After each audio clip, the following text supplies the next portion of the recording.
Dnes je naším hosťom šéf-kuchár Martin Novák. Maťko, ahoj. Ahoj, Borisko, čau. Prosím ťa, no, ty si šéf-kuchár dvoch reštaurácií v Šimáku v Pezinku. Popri tom ešte natáčaš už druhú sériu, myslím, na nože, ak sa nemýlim. Zabudol som na niečo? No tak ešte je tam nejakých pár projektov okolo toho, ale keď sa dá, tak chodíme pomáhať nejakým deťom vždy nejaké benefičné akcie a nejaké aktivity, ktoré mi vyplývajú ešte teda popri tomto všetkom. No, asi ma zaujíma, že ako si sa k tomu celému dostal. Takže poďme úplne od začiatku. Prosím ťa, ako si začínal a prečo vlastne kuchárčina, ako to bolo? Tak, jak mladý chalanisko, samozrejme prišlo k tomu, že aká škola a tak ďalej. No a ja som teda nie moc technicky zdatný človek, takže to bolo také rodinné rozhodnutie, no však skús toho kuchára. Mňa to vždycky ťahalo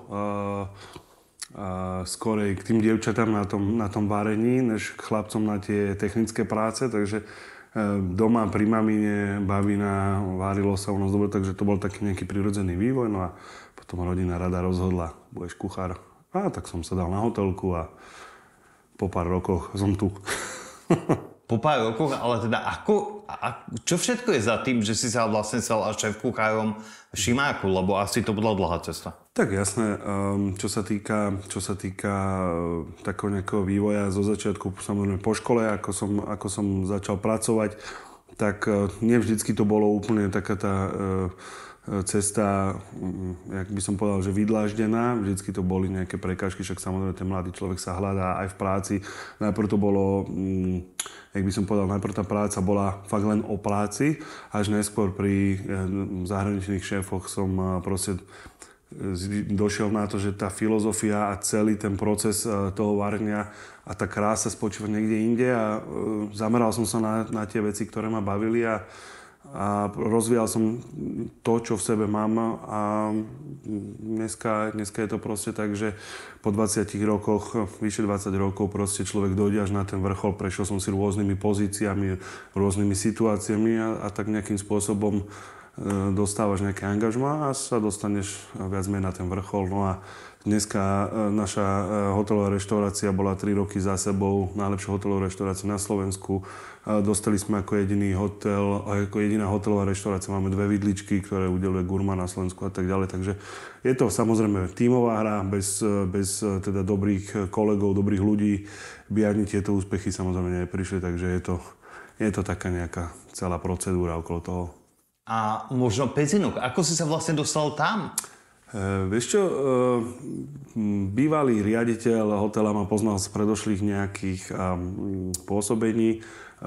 Samozrejme hľadali človeka, tak oslovil ma. Boli nejaké rokovania o tom, pretože som mal dobrú prácu. Chceli ma teda draftnúť k sebe, no a po nejakých stretnutiach sme si určili veci, ktoré som ja chcel dosiahnuť. Dohodli sme sa, no a začala jedna jazda, ktorá trvá už 4,5 roka. Spomenul si školy, no tak aké ty máš vlastne školy za sebou, ktoré ťa vlastne možno predurčili na to, čo robíš teraz?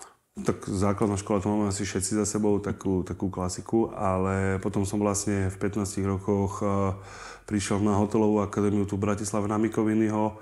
No a tam už to potom, samozrejme, to vzdelávanie bolo zamerané teda veľmi na to hotelierstvo, gastronómiu a ten cestovný ruch. Takže tam som nejakým spôsobom pričuchol už k tým takým iným veciam. Nebolo to takéto klasické, že doma ti niekto ukáže, ako sa čo varí. Takže tam samozrejme profesorky rozvíjali naše veci v škole. Majstri odborného výcviku zasa na praxách, keď sme chodili po hoteloch alebo po reštauráciách.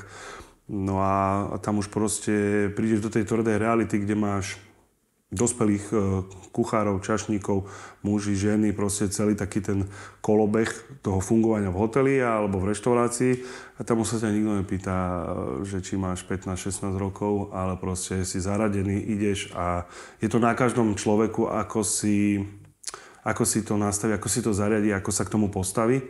No a ja som mal tú výhodu, že som mal veľmi dobrých šéfov, však môj prvý šéf bol Vojto Arc, si myslím, že taká ikona slovenského gastra a pri ňom sa to proste nejakým spôsobom rozbiehal, potom Maťo Korbelič a to boli takí ľudia, s ktorými som pracoval, ktorí možno videli nejakú víziu moju a ktorí videli, že teda možno mám na nejaké veci a venovali sa mi a tvorili v tej mladosti tvorili nejakú ten začiatok tej kariéry, takže takto to nejak funguje. Jedna vec je byť šéfkuchárom, druhá vec je vlastne začať reláciu na nože. Už je teda druhá séria. No, mám vlastne dve otázky v rámci toho. Si spokojný a ako si to možno užívaš? Alebo dá sa to vlastne si užívať? Ale určite. Ako som spokojný, mne to dodalo, respektíve keď som začal točiť, bolo to pre mňa náročné. Bolo náročné pre mňa sklbiť to, že si už není taký anonymný typ toho kuchára. Vyšiel som z tej jednej bubliny, kde ťa pozná nejaký gastro okruh ľudí. A na jednej strane to zobere ti to nejakú časť života, zobere ti to nejaké pohodlie, ktoré skončíš v robote a máš to svoje voľno, ale popri tomto všetkom toho voľna ešte menej. Čo sa týka... Ja som rád, že som do tohto projektu mohol naskočiť, alebo že som teda tvárou tohto projektu, pretože vidím na tých ľuďoch, ako im to pomáha, keď už teda točíme druhú sériu. Vieme, že tá prvá séria bola úspešná, tie reštaurácie fungujú, dodala sa im nejaká nová energia, nejaký nový vietor, fungujú, majú samozrejme nejaké svoje múchy, ale ukázali sme im trošku cestu, že ako sa to dá robiť inak. No a mňa to teší, že môžem ľuďom pomôcť. Mám nejaké skúsenosti, podniky, v ktorých som fungoval, teda stále sú, alebo tie posledné podniky, v ktorých som fungoval, stále sú na dobrej úrovni. Viem, že moje terajšie pôsobenie je úspešné, takže myslím si, že mám kľúč na niektoré veci a rád tieto skúsenosti dám ďalej. Takže ja som veľmi rád, že takto fungujeme a že to ide a užívam si to. Samozrejme, že to natáčanie je niekedy náročné, ale je veľmi dobrý okruh ľudí okolo mňa, či už sú to zvukári, kameramani, režisér. Proste sme dobrá partia ľudí, ono ten výsledok je aj cíti, že na tom placi je vždycky proste pohoda. Že proste sa vieme zasmiať, vieme si zažundrať, vieme sa proste nejakým spôsobom podpichovať. Ono to dodáva takú tú energiu a mne proste, keď príde režisér, že no poď ideme na to, tak proste je to tam cítiť, že to je proste také prirodzené, také normálne. Martinko, ako sa dá zdokonalovať v tom, čo robíš? Ako sa dá zdokonalovať v tom v šéfkuchárstve? No, ja to stále hovorím, že netreba zaspať na Vavrinoch a ja veľmi rád stále sledujem nové trendy. Jednak, že dneska človek, ak chce, tak má milión možností. Či už je to literatúra, či už je to internet, či už na vlastnej koži, keď niekam ideš, môžeš vyskúšať čokoľvek. Sú rôzne workshopy, je to fakt len na človeku, ako chce. Ja najradšej samozrejme, keď tvorím jedla, mám surovinu, hrajem sa s ňou, skúšam rôzne techniky. Toto vyskúšam, tamto vyskúšam. Takže ono je to stále ako o takom nejakom hraní sa a hľadaní niečo, čo mňa vnútorne naplní. Máš nejaké plány do budúcna? Kde sa vidíš o 10 rokov? Kde sa vidím o 10 rokov? No, ja dúfam, že ešte zdravíčko bude pevné a že stále budem môcť variť, pretože baví ma to. Stále ma baví byť v tej kuchyni, stále ma baví ľuďom robiť radosť tým varením. Možno by som bol rád, keby som mal nejaký ďalší svoj projekt, možno robiť si veci po svojom. Mať možnosť a mať priestor robiť úplne autonómne, tak ako to ja cítim. Samozrejme, že teraz to mám takisto, len sú určite nejaké mantinely, ktorých sa musíme držať v hoteli. Ja by som sa od tohto najradšej úplne odbočil a išiel si úplne tú svoju predstavu. Na to buď človek musí byť veľmi bohatý, alebo nájsť dobrého sponzora, alebo nejakého investora, takže uvidíme. Je podľa teba presadenie sa aj v tom obore ťažké v dnešnej dobe? Určite áno, sami vidíme, a každý človek si to povie, že tých reštaurácií je veľa. Hej? A je to vždy len o tom jednom danom človeku, o tom šéfkuchárovi, o tom vedení tej reštaurácie, čo prinesie tým hosťom, aký vytvorí produkt, akú lásku do toho dá, by som povedal. A podľa toho si tí ľudia vyberú.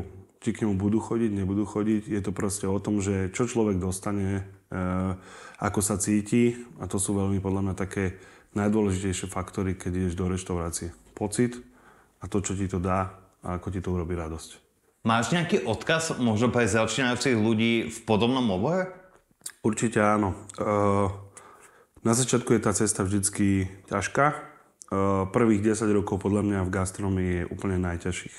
Človek je mladý, samozrejme, že musí sa podriadovať nejakým procesom a tak ďalej, ale každý, kto to bude robiť z takého presvedčenia, že proste ho to baví, že ho to náplňa, každému jednomu mladému človeku môžem povedať to, že na konci nie že tej kariéry, ale ku koncu tejto snahy celej príde určite nejaká odmena.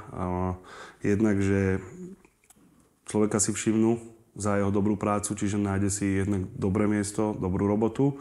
A druhá vec je, že budú ho následovať určite aj nejakí ľudia z branže, čiže bude mať dostatok šikovných kolegov, ktorí budú chcieť robiť v úspešnom nejakom projekte. No a v neposlednom rade možno, že sa im podarí robiť nejakú reláciu v televízii, tak sa podarilo mne. No, tak a potom už je to úplne niečo inom. Je to proste, ten človek začne byť aj trošku známejší a zasa mu to dodá viacej možnosti a energie do toho celého. Takže vrelo odporúčam, nech ľudia na sebe makajú a ono to prinesie svoje ovocie potom. Toto bol Martin Novák. Ďakujem, Maťko. Ďakujem, Boris. Ahojte.